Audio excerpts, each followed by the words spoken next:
Good evening everyone. Ayan po yung aking lulutuin ngayon. Isda lang at yan ay dalawang klase, matambaka at hiwas. Dahil po ay ilang araw na po yan sa aking ref. So, lulutuin na po natin yan ngayon. Ang gagawin ko po dito ay aking lang po itong ipapaksiw.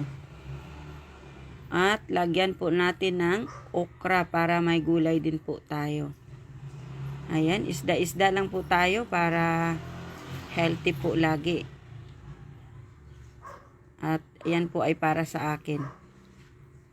Kasi iwas po ako sa mamantikain ngayon.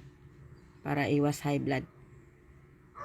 So ayan po guys, yung aking lulutuin. Hiwas at matambaka aking ipapaksiw.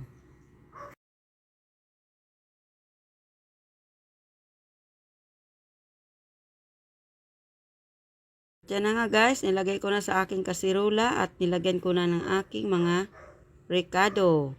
Like bawang, sibuyas at luya. Ayan guys. Then, meron din akong ilalagay na okra. So ayan, nilagay ko na lahat yung aking mga sahog. At ayan, ready na po yung isalang sa ating apoy. At nilagyan ko rin po guys ng kalamansi yan. At kunting suka lang, mga 1 kutsara. So, ayan na nga guys, kumulo na po yung ating paksiw. At ayan, ang bango na po ng amoy ng ating paksiw ngayon.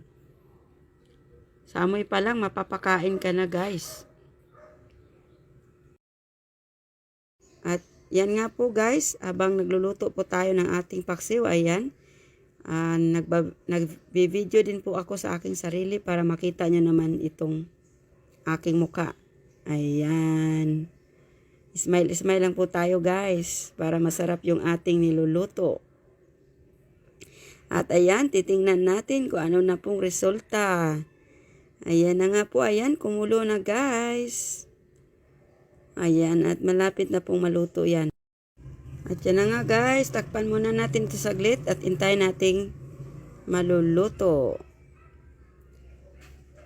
At yan na nga guys, binuksan ko uli at yan ay luto na guys, yung ating paksiw na isda na may okra. So ayan, ready na tayo sa ating hapunan.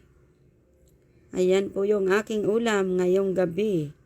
Ayan po, ang ating paksiw na isda na may okra. Ayan po guys, ang bango-bango na guys. At haunin ko na yan maya-maya guys. Para tayo ay kakain na ng ating dinner. So ayan lang po guys yung aking video for tonight. Ayan, thank you for watching.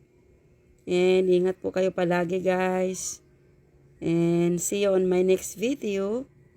And God bless.